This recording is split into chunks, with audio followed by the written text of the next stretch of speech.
Ayun mga idol, nakadali si Tulo-Tres mga idol. Ayun na, ayun. Sa wakas mga idol, dumapo na rin tong isang baylan mga idol. Ito na mga idol, kunin ko na idol. Okay, yan. Wag sanang mapilay idol kasi ang laki ng huni nito mga idol. Baylan to mga idol.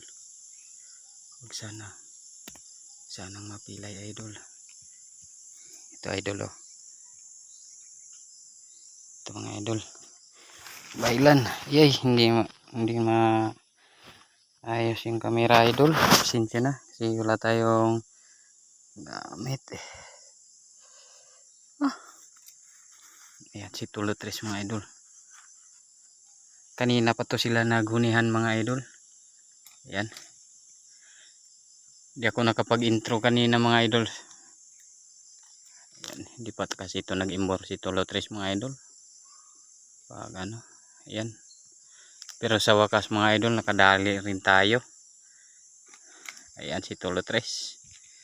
Baylan versus baylan mga idol. Ayan. So ayan. Nahuli na rin natin mga idol. Ito kasi yung baylan na inaabangan ko dito mga idol. Na laging humuhuni tuwing umaga, hapon. Napakalaking huni din nito mga idol. Kaya doon sa kabila, nag-sit up din ako nung nasa short video ko. Kaya dito ko lang siya nahuli sa ano tawag nito mga idol. Sa malaki kasing mga puno dito mga idol oh. Dito sa area ko mga idol. Yan. Thank you, may huli na. Pang 5 ba to ni Tulo-Tres? Tulo-Tres natin na baylan. Pangalawa na sana to mga idol kaso yung isa sobrang ilap. 3 beses nag-attempt na pumatong sa kapulot natin. Dito lang siya kanina mga idol oh. Diyan lang. Ito yung kapulot natin oh. Diyan lang. Tapos lipat siya din sa taas. Diyan banda. Lipat na naman siya dito. Diyan.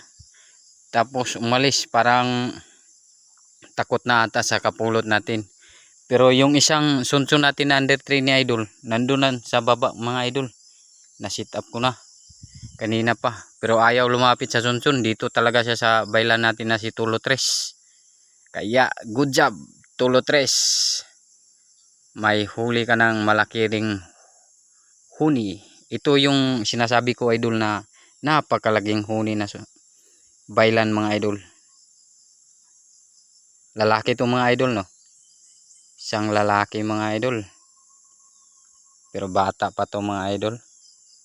Ayan bata pa mga idol. Sige mga idol. Salamat sa palagi niyong panonood sa video ko.